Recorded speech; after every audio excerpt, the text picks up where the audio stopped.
प्रशांत कोरटकरचा जामीन अर्ज कोल्हापूर न्यायालयानं फेटाळला। महापुरुषांबाबत आक्षेपार्ह वक्तव्याप्रकरणी कोरटकर सध्या पोलीस कोठडीमध्ये। मी अजिबात नाराज नाही, भाजपचे नेते सुधीर मुनगंटीवार यांचं स्पष्टीकरण। विकासासाठी चंद्रपूरला पैसे कमी पडू देऊ नका असा माझ्या बोलण्याचा उद्देश होता, मुनगंटीवार यांचं वक्तव्य।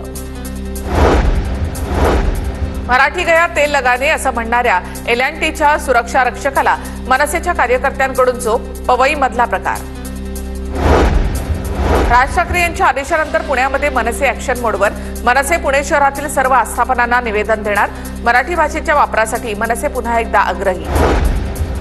ठाण्यामध्ये मनसेच्या कार्यकर्त्यांची बँकेवर धडक। बँकेतील सर्व व्यवहार हे मराठीमध्ये करण्याची मागणी।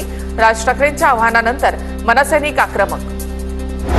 मुंबई आणि उपनगरांना अवकाळी पावसाचा इशारा।